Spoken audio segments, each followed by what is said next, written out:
Friends, आज मैं आपके लिए फिर एक बहुत इंटरेस्टिंग टॉपिक लेके आया हूँ, सर्विस कॉस्टिंग। ये बहुत इंपॉर्टेंट कॉन्सेप्ट है सर्विस कॉस्टिंग का, जो हम डिस्कस करेंगे आज। देखिए, सर्विस कॉस्टिंग नाम से पता चल रहा है सर्विस की बात हो रही है यहाँ पर। देखो, सर्विस कॉस्टिंग बोलो चाहे ऑपरेटिंग कॉस्टिंग बोलो, बात एक ही है। देखो, सर्विस कॉस्टिंग की जरूरत कब पड़ती है? सबसे पहला सवाल तो आपको मन में ही होगा, सर सर्विस कॉस्टिंग की जरूरत कहाँ पड़ने वाली है? देखो, जो भी सर्विस प्रोवाइड करता है वहाँ सर्विस कॉस्टिंग की बात करनी पड़ेगी। ट्रांसपोर्ट कंपनी, बिल्कुल सही है। लाइक एग्जांपल बस। देखो, ट्रांसपोर्ट कंपनी का काम क्या है? बस चलाती है, ट्रांसपोर्टेशन का काम कर रही है, वो पैसेंजर से पर पैसेंजर चार्ज करती है। रेलवे, बिल्कुल सही है। एक सीट का कितना पैसा लगेगा रेलवे डिसाइड करती है, पर सीट के हिसाब से पैसा चार्ज करती है आपसे। 2 सीट बुक करोगे 2 सीट के पैसे लगेंगे, 3 सीट के पैसे लगेंगे। यहाँ पर आपको पर एक सीट की बात करनी है, पर पैसेंजर बात करनी है। एयरवेज, बिल्कुल सही है। इलेक्ट्रिसिटी,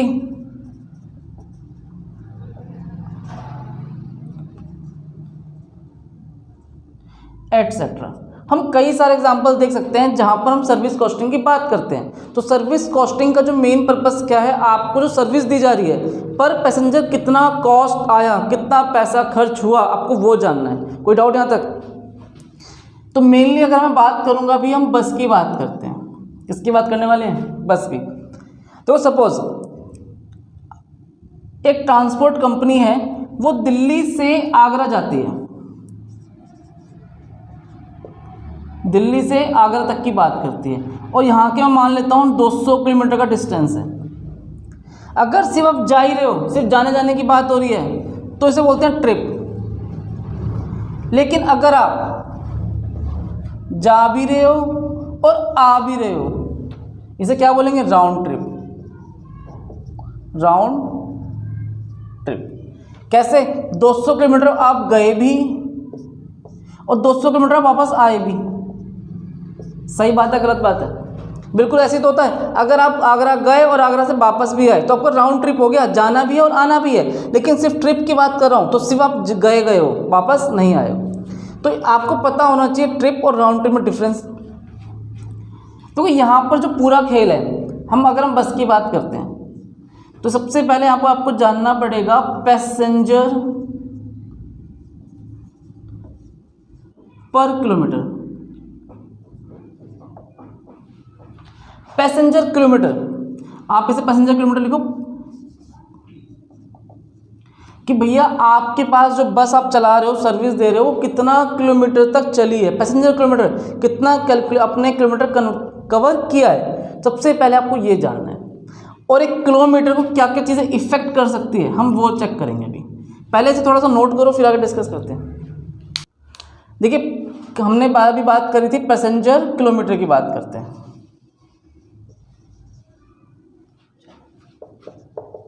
किलोमीटर, सबसे पहले आपको देखना है किलोमीटर को कौन इफेक्ट करता है। नंबर ऑफ बस। नंबर ऑफ बस क्यों बोला मैंने? जितनी बसें होंगी उतना ज़्यादा आपका डिस्टेंस कवर करेगा। सपोज एग्जांपल मैंने ले लिया, आपके पास 4 बसें हैं, कोई ट्रांसपोर्ट कंपनी है, और कितनी बस चलाती है वो? 4 बस जाती भी है और 4 बस आती भी। अगर राउंड ट्रिप है तो, अगर ट्रिप है तो सिर्फ जाना है। आपने बोला कि सर नंबर ऑफ बस। देखिए, बस के साथ आपको देखना डिस्टेंस, कितना डिस्टेंस कवर किया आपने। अभी मैंने आपको एग्जांपल दिया था दिल्ली से आगरा तक का, मैंने कितना एग्जांपल दिया? 200 किलोमीटर, 200 ही लिख लेते हैं। नंबर ऑफ बस, डिस्टेंस कितना था वो, पैसेंजर कैपेसिटी, पैसेंजर कितने उस बस में आ सकते हैं। देखिए, आपने बस की बात करी है, कुछ बस में 45 सीटें होती है, कुछ में 50, कुछ में 55, कुछ में 60। मैक्सिमम अगर हम बात करें तो मैंने छोटा एग्जांपल ले लेता हूँ, 50 बस की 50 सीटेड बस होती है मैक्सिमम, मैंने बात कर लिया 50 सीटेड बस है ये। Multiply actual capacity. एक बात बताओ, आपने कहा देखो 50 सीट मैंने लिखा है, क्या 100% कन्फर्म है कि 50 सीटें ही भर के जाएगी, 50 सीटें भर के ही आएगी? पॉसिबल है? कोई चांस है क्या?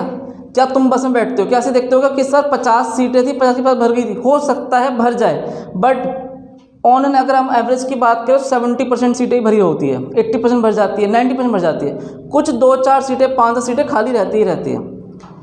एरोप्लेन की बात करते हैं, हवाई जहाज़ में चाहे बेशक से 1800 सीटें हैं, 2000 सीटें हैं, क्या 2000 सीटें भर के जाती है? चांस नहीं है। हो सकता है 100-200 सीटें कम भी खाली रह जाए, नहीं भर पाए। एक्चुअल कैपेसिटी, आपके पास एक्चुअल कितनी कैपेसिटी रहती है? हमने बोला 80%।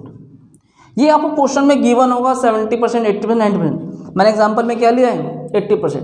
क्यों? आपको 50 सीट से मतलब नहीं होना चाहिए, आपको 80% से मतलब होना चाहिए। क्यों? बाकी सीटें तो आपकी खाली रह जाती हैं, जो भर्ती नहीं है उससे किराया कैसे बात कर लोगे आप? मल्टीप्लाई ट्रिप,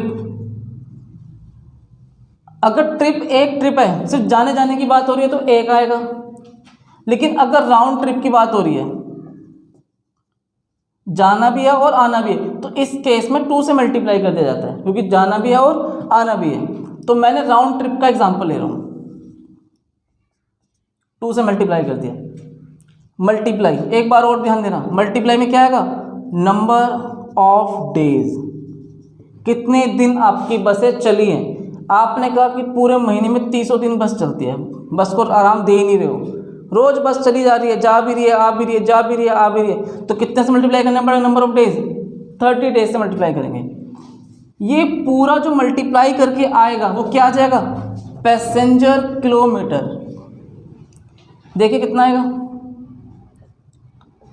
20 गई, 4 2 जा 8, जी आपके पास आ जाएगा 50 मल्टीप्लाई 80, 5 8 40, 2 0, 4000, 2 3 दूनी 6, 60, 32, ये हो गया 4 8 32, 32 को 6 से मल्टीप्लाई करो, 12 के 2, 18 1 19, 192 और 3 और 1 4 0 लगा देंगे, 19,20,000 किलोमीटर। क्या है आपके पास? ये पैसेंजर किलोमीटर आ गया कि भैया आपकी बस टोटल महीने में कितना बस चलती है? 19,20,000 किलोमीटर। अब कुछ नहीं करना, आपको खर्चे लिखने हैं और उन खर्चों को किससे डिवाइड कर दोगे? इससे। तो क्या आ जाएगा? पैसेंजर पर किलोमीटर कॉस्ट आ जाएगी। पहले से नोट करो, फिर आगे डिस्कस करते हैं। यहाँ पर पैसेंजर कॉस्ट पर किलोमीटर जानना है। मैंने आपको क्या बताया, यहाँ पर एक लिखा है स्टैंडिंग कॉस्ट, फिर लिखा है रनिंग कॉस्ट। देखो स्टैंडिंग कॉस्ट वो खर्चे हैं जो फिक्स्ड है, जो आपको देने हैं तो देने हैं, और रनिंग कॉस्ट क्या है? जब बस चलेगी तो ही खर्चा आएगा, अदरवाइज खर्चा नहीं आएगा। ये रनिंग कॉस्ट है। बिल्कुल वो कॉन्सेप्ट अब याद करो आप, पिछली क्लास में आपको मैंने क्या पढ़ाया था? Machine hour rate. उसमें क्या बताया था? Fixed cost, variable cost. Fixed cost वो खर्चे थे जो भैया मशीन चलाओ चाहे मत चलाओ आपको खर्चे देने पड़ेंगे, लाइक रेंट, याद है? मैनेजर की सैलरी, सुपरवाइजर की सैलरी। तो वो सेम यहाँ पर भी वही बात है, बस मैंने क्या लिया? स्टैंडिंग कॉस्ट, और यहाँ पर रनिंग कॉस्ट है। बिल्कुल सेम। वहाँ पर अपने क्या निकालना सीखा था? मशीन आवर रेट, 1 घंटा मशीन चलाने की कॉस्ट निकाली थी। बस वही बात यहाँ निकालना है, passenger cost per kilometre. 1 kilometre में पैसेंजर की क्या कॉस्ट आई है, बस आपको वो जानना है इस जगह। तो ध्यान से समझना, बहुत इंटरेस्टिंग कॉन्सेप्ट है। वेजेस, बिल्कुल। देखो आप एक बात बताओ, आपको अब वेजेस देनी ही पड़ेगी, चाहे बस चलाओ चाहे मत चलाओ, मजदूरी किसी की मार नहीं सकते, आपको देना है तो देना है। सैलरी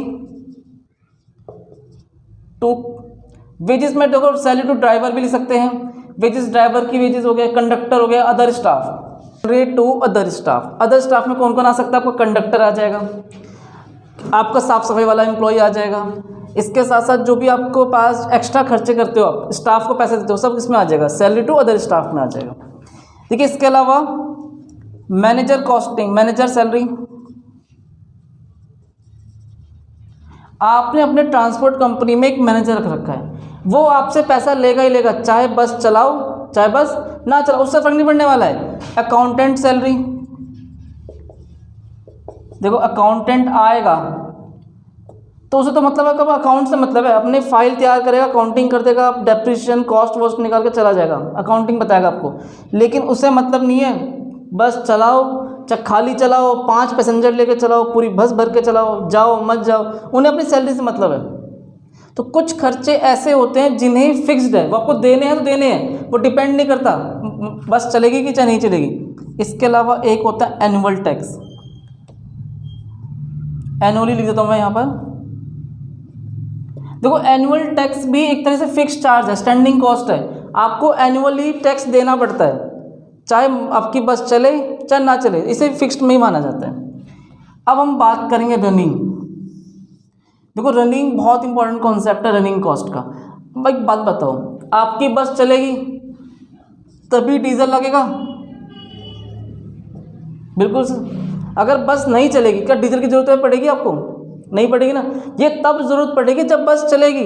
अगर बस जाएगी, दिल्ली से आगरा जाती है, आगरा से दिल्ली आती है, तो आपको डीजल भरवाना पड़ेगा, अदरवाइज़ आपको डीजल की ज़रूरत नहीं है। और ये डिपेंड किस पे करता है?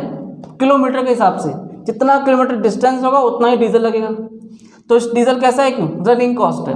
इसके अलावा रिपेयर एंड मेंटेनेंस। देखो रिपेयर एंड मेंटेनेंस भी तभी होगी जब आपके पास बस चलेगी, रनिंग हो रही है, बस आ रही है जा रही है, तो बस टायर भी पंचर होंगे, हवा भी निकलेगी उसकी। इसके अलावा जो भी थोड़ा बहुत एक्स्ट्रा टूट फूट भी होगा वो भी आपको बस में लगाना पड़ेगा। तो डीजल हो गया, रिपेयर हो गया, सबसे इंपॉर्टेंट है डेप्रीशिएशन, बसों की टूट फूट, इसकी वैल्यू कम हो जाना, ये भी क्या कौन से खर्चे हैं? Running cost. जितना ज़्यादा बस चलेगी उतना ज़्यादा डेप्रिसिएशन, और जितना कम बस चलेगी उतना कम डेप्रिसिएशन। यह बात आपको बताया था मशीन आवर रेट में भी बताया था। तो डेप्रिसिएशन को क्या चार्ट ट्रीट करेंगे हम? रनिंग कॉस्ट में मानेंगे। इसके बाद हम फिक्स्ड कॉस्ट निकालेंगे पर किलोमीटर के हिसाब से, और पर किलोमीटर से क्या निकालेंगे? Running cost. दोनों को ऐड कर देंगे तो क्या आ जाएगा आपका? Passenger cost per kilometre. इसे कॉपी करो। देखो अब इसी क्वेश्चन को हम एक एग्जाम्पल के थ्रू लिखते हैं। सपोज मान लेते हैं छोटा सा एग्जाम्पल, आपके पास वेजेस जाता है 10,000 रुपये पर मंथ की बात करते हैं, अदर सैलरी का स्टाफ भी 10,000 रुपये है, मैनेजर सैलरी भी 10,000 और अकाउंटेंट की सैलरी भी 10,000। टैक्स जो हम एनुअली मान लेते हैं, मान लो पूरे साल का टैक्स किया 12,000, तो एक महीने का टैक्स कितना निकल जाएगा? 1,000। कैसे आया? 12,000 डिवाइड बाई 12, क्योंकि पर मंथ की बात कर रहा हूँ, 30 दिन की बात कर रहा हूँ, ये भी 1,000 आ गया। ये कितना होगा? 40 और 41,000। आपके पास फिक्स्ड कॉस्ट कितना है? 41,000 आया। अब आपको क्या जानना है? डीजल की कॉस्ट, रिपेयर मेंटेनेंस और डेप्रिसिएशन। सपोज डेप्रिसिएशन, इसमें ध्यान देना। देखो डीजल मैंने मान लिया आपका 10,000 रुपये डीजल लग गया पूरे महीने में। कितना डीजल लगा? 10,000 का डीजल लगा दिया। अब इसे डिवाइड कितने से करेंगे? Passenger kilometre. और अभी मैंने आपको एग्जाम्पल बताया था, कितना आया था? पैसेंजर किलोमीटर कितना आया था? 192, 1,92,000। चेक कर लो। अब आपको क्या करना है? 1,92,000 से डिवाइड करना है। क्या आ जाएगा? आपका रनिंग कॉस्ट आ जाएगा। और सपोज मेंटेनेंस भी मैंने मान के चला 5,000 रुपये, तो इसे भी डिवाइड कर देंगे 1,92,000 से, ये इधर आ जाएगा। और डेप्रिसिएशन से सपोज आपको दे रखा है 50,000 रुपये, डिवाइड बाय कितने से डिवाइड करेंगे? 1,92,000 से। 50,000 जो आपका है वो पर मंथ के हिसाब से मैंने माना है, एक महीने का आपको दे रखा है। अगर ईयरली होता तो क्या करना पड़ता? आपको ऐसे 12 से डिवाइड करना पड़ता, ये इधर आ जाएगा। इन तीनों को अगर हम ऐड करेंगे तो ये आ जाएगा आपको कौन सा कॉस्ट? Running cost. और 41,000 को डिवाइड करेंगे 1,92,000 से, तो आपके पास आ जाएगा ये फिक्स्ड कॉस्ट पर किलोमीटर।